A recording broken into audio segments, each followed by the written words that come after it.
Hello, what's going on everyone? It's TheEpicCuber here and welcome to another video. In this video, I'm going to be doing some acoustic treatment for my room and also giving you guys a studio tour and showing you what I use to record and how I record as well.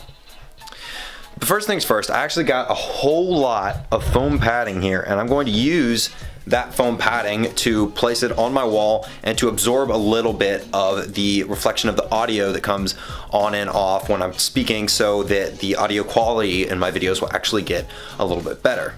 I've decided to film this vlog style because I think it would be easier to film and also I may be able to give my immediate thoughts a little bit better. The first place I'm going to put the foam padding is right behind me on this wall. This wall behind me is where I record all of my unboxings.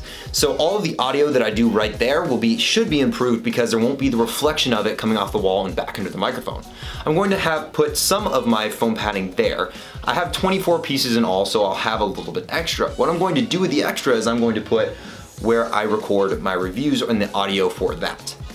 So this is what I got to hang the acoustic foam on the wall. I'm going to put 4 on each square, 1 on each corner, and with that it should be able to hang. It says that each two will hold a 1/4 pound, so what I put on should be able to hold a 1/2 pound of weight, and these most certainly don't weigh a 1/2 pound or really anything close to that. They weigh, quite honestly, almost nothing. Okay guys, so I hit a little bit of a problem. These sticky tabs won't actually stick to the foam well enough for it to stick to the wall. That's one of the things that I thought of before I started this project and one that I was a little worried about. However, never let a roadblock stop innovation. I got the box that the foam came in. I'm gonna cut up the box and I'm going to stick it with glue to the back of the foam. And then after I'm done with that, the sticky stuff should stick to the cardboard just fine and it should stick to the wall very well.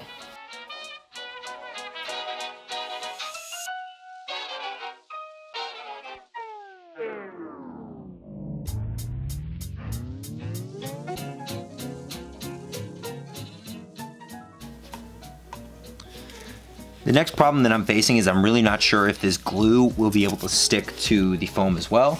I have a feeling it will. The main problem with the foam is that it doesn't really have a plain surface for anything to really cause adhesion to. So we're gonna give it a good shot with this. This is Super Duty glue, so it should do a decent job if I put enough on. Alright, I put a generous amount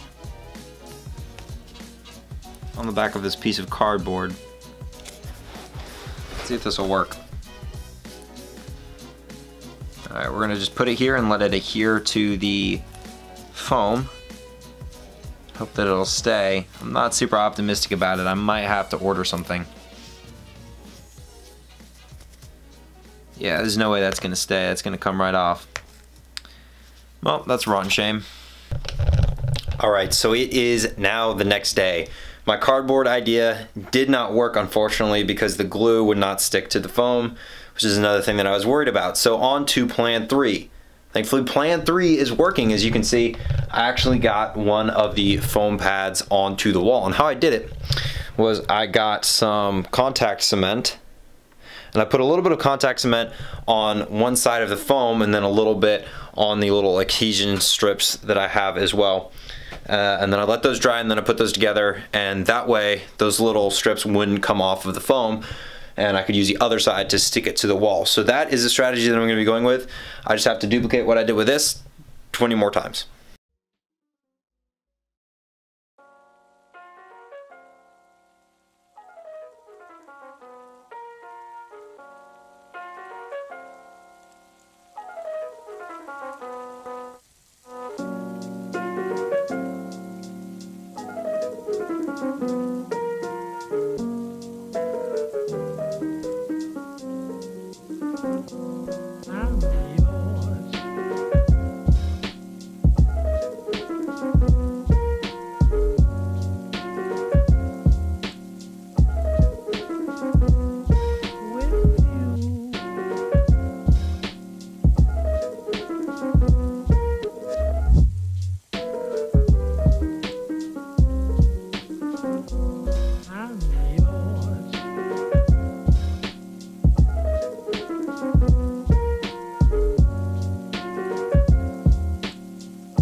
All right guys, it took a little bit of time, but it is finally done and I think it looks absolutely awesome. You can already tell that the sound in here is dampened even just from this one little wall being done, and it definitely helps with a lot of the echoing that's used to be happening. I think it also looks really, really cool. And I'm really looking forward to getting the other wall done and having this whole place done and turn it into a much better recording studio. So I'm just gonna take care of the other place that I still have to work on that's right behind my computer. And then as soon as I'm done with that, we're gonna start the room tour. All right guys, as you can see, I finally finished putting up all the foam and I moved all of my equipment back up against the wall. It's crazy how much of a difference this stuff makes. So now I'm gonna go ahead and walk you through what my setup is in my room. This right here is the main place that I record. This is the background that I use for all my videos when I do unboxings and a lot of times reviews. I'll have this as the background and I record on top of this Speedcube Shop mat. I normally have my microphone stand placed over here and it comes over to where it's right in front of me, and I put my camera directly in front of me on a stand so it looks something like this right here. And then I'll pull up and sit right behind it in my chair. I also use these nice studio softbox lighting kit to light up my videos so that there's not a whole lot of shadows. And now that I have that background, I will use this as the background for some of my question and answer videos.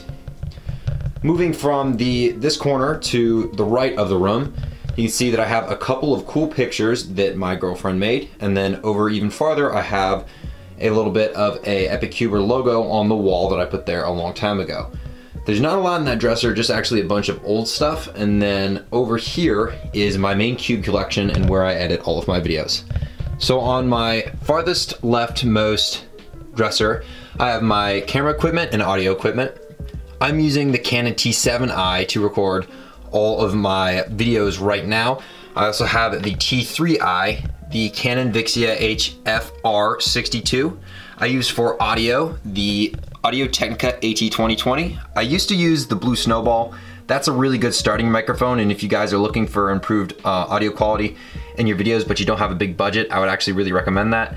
And then just the X-Acto knife that I use to open my packages. And also on top of the camera right now, I'm using the Rode VideoMic Go. Down to the next shelf, you can see that I have my 4x4 through 9x9. Starting in the back is the biggest and going all the way through to the smallest one. Down a level from that, I have all my dodecahedrons, a couple of cuboids, and Scube and Pyraminx and Square One. I actually only have one Square One, it's pretty crazy. Down a little bit farther are my wooden puzzles. These are the kind of things that you would take apart and then put back together. And then down lower than that, I have a miscellaneous bin. And this one I keep a bunch of tools and some camera equipment. And this one I keep a bunch of electronic stuff and also stuff to set up my puzzles. Moving over, this is my desk and where the magic really happens behind the scenes. I have a little bit of audio equipment so I can do some output playback through that. And now I have the foam set up behind my computer. I put it down a little bit lower just so I made sure that none of the audio would bounce back. I use Adobe Premiere Pro for editing videos. This is a new software that I got a couple months ago. And also I have a dual monitor set up so that I can check links and stuff on the top one and edit on the bottom, so I make sure to get everything correct. Then I just have a chair, and this is my computer down here. It's really unassuming, but it's actually pretty powerful. And then for keyboard and mouse, I just use a Logitech set that I got from Walmart. And on to my last dresser. On the top, I have all of my shape mods and sometimes size mods. You can see that I have a few mini 3x3s up there too. I have a bunch of them and it's kind of overwhelming the shelf. I'm gonna have to start stacking them here pretty soon. Down a level, I have just a cool pyramid on each side. These are force cubes that I made a very long time ago. And then in the middle of the shelf, we have the most cherished puzzles in my whole entire collection. It is the original Rubik's Cube, which started it all, and also this is not really a turning puzzle, but it's a really, really cool wire cube that my girlfriend made for me, and I think it is absolutely super cool and definitely deserves a front spot. Down a level from that, I have my main 3x3 collection. As you can see, there is quite a bit of them, and I actually have more spread out elsewhere. I just don't really know where they are, and I can't pick out which ones they are. And then down one more level from that, I have my 2x2 collection. And then finally, a level down from that, I have a Perplexus Epic and a Rubik's Race board game. And that's actually really fun. I'd also really recommend the board game. All right, so that is it for this video. I hope that you guys did enjoy. If you did enjoy, be sure to leave a like, and if you'd like more content, please subscribe. Do you guys want to see more vlog style videos? They're a whole lot easier for me to make, so just let me know what you guys think of them. I'm the TheEpicCuber, and you have an epic day.